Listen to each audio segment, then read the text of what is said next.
Hey guys, today we're going to begin Unit 8. Unit 8 is the unit on probability, and it is one of my favorite units to do with you guys because it's so fun to do all the kinds of fun activities you can do with probability.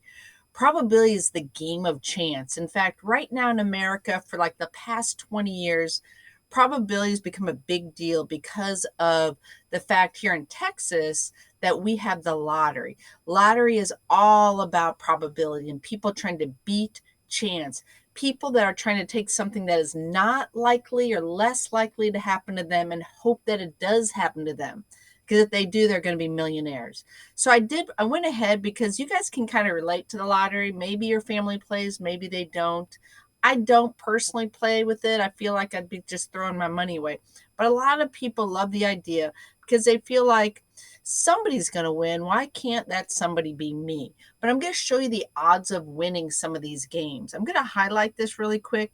There's a game called Powerball, and the chance of winning Powerball is literally 1 in 292.2 million. That's the chance. But you know what? That's one person out of 292.2 million. Someone's going to win it. Why can't it be you?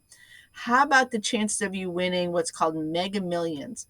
That the chance is 1 in 302.5 million. That is a chance. Is it likely that you will win? No, it is unlikely.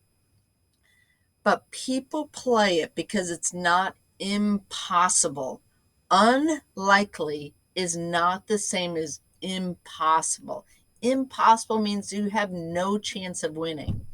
Let's play some games actually together right now of things that you do have the possibility of winning. For example, flipping a coin. A coin only has two sides, so you have a good chance of winning.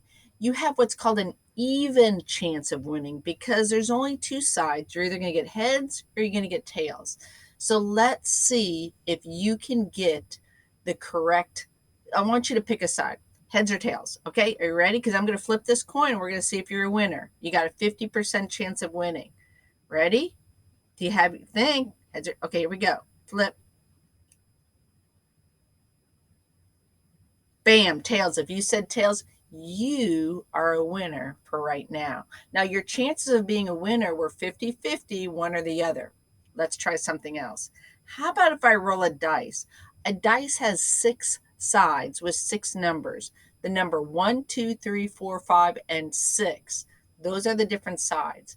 So your chances are not 50-50 anymore.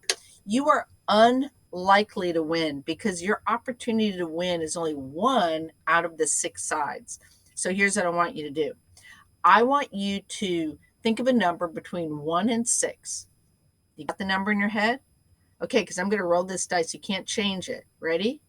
Remember your number. Ready? Let's see if you're going to win. 4. Did you pick 4? If you picked 4, you are a winner. Your chances of winning weren't great, but you still won 1 out of 6. Let's do it again. Let's do pick another number. Just pick a number and think what that number might be. Okay, do you got it in your head? We're going to try it again. Here we go. Here we go. Ready? 5. Did you pick 5? 5. If you picked 5, you're a winner. Now here's what I want you to do.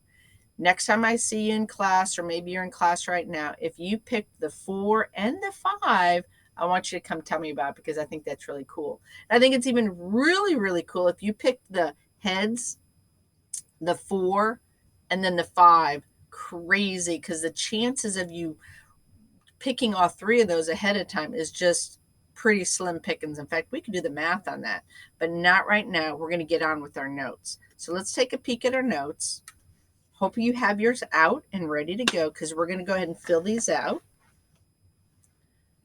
All right, so the first space here is the word probability. The probability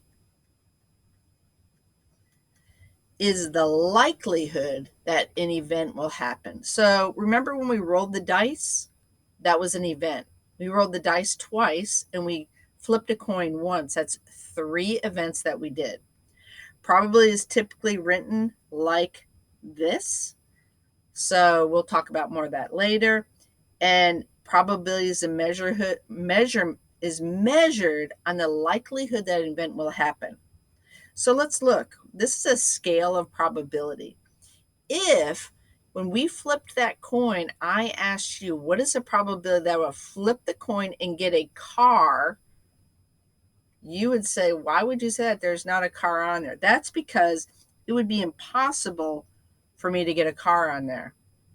My chances of it would be zero, and not just zero, but we'll call it 0%. How about rolling a 7 on the die? There is no 7 on the die. So again, it would be 0%. What if I asked you, what is the probability of me getting heads or tails on the coin when I flipped it? You'd say, duh, you're going to get it because that's all there is on the coin. So it's certain that I would get it, and we call that 100% chance. So certain is 100% chance, or the number 1. 0% is impossible, can't happen. But do you remember the coin when we flipped it and you were just as likely to get heads or tails? That's what we call that. That's an even chance. So it's half, 1 out of 2, or 50%. Now, anything less than 50% or less than a half is unlikely to happen. But if it's more than 50%, it is likely to happen.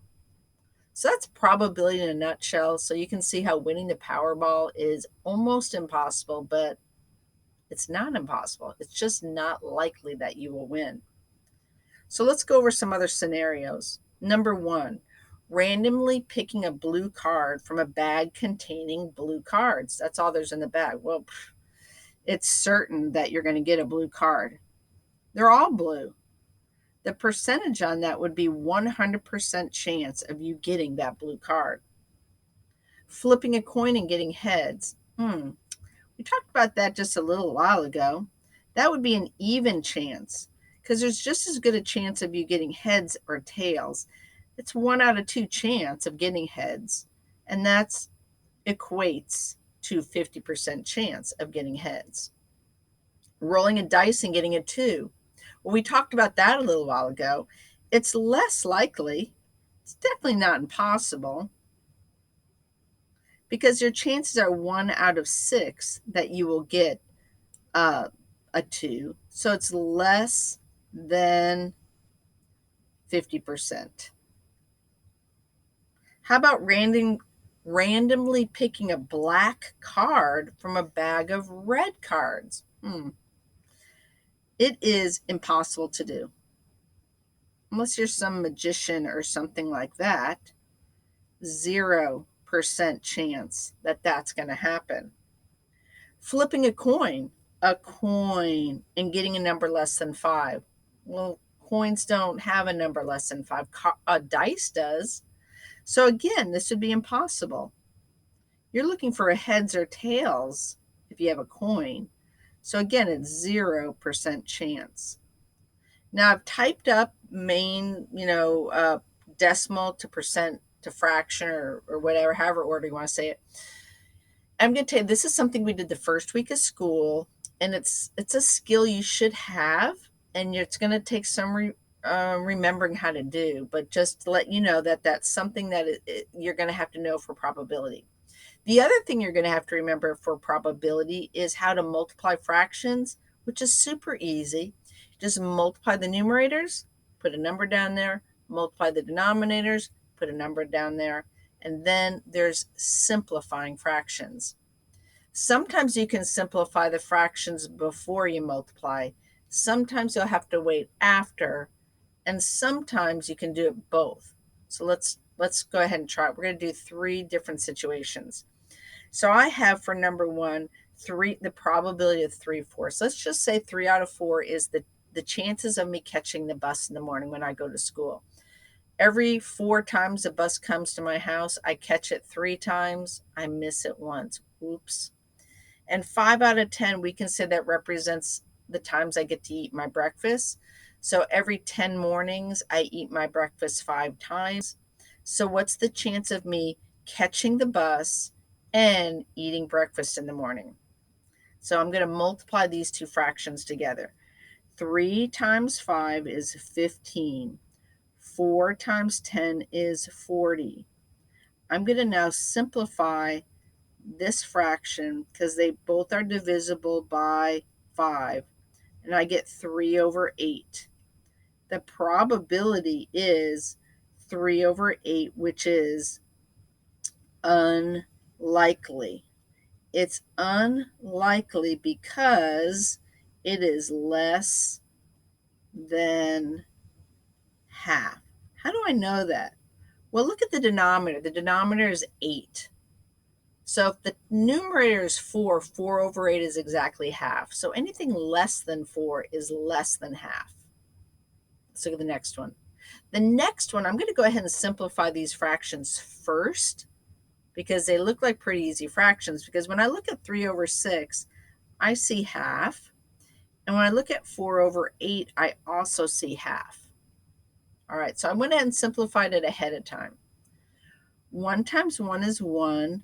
2 times 2 is 4. So this is unlikely again because it is less than half. You can also think about this when you think about eating a pizza. 1 piece out of 4 pieces is less than half of a pizza. Or looking back at 3 over 8, there's 8 pieces of pizza and I eat 3 of them. I've eaten less than half of the pizza. Let's look at number 3. These two fractions also can be simplified before I start. So I'm going to go ahead and do that. You might not always be able to see that, but if you can, it does make it faster and easier to multiply these fractions. So I ended up with 1 over 9, which again is less than half. So again, my answer is unlikely to happen. So I hope this is just an intro, so you're just really kind of feeling yourself out. Please ask questions if you have any questions about this, and I'll see you next time. Bye-bye.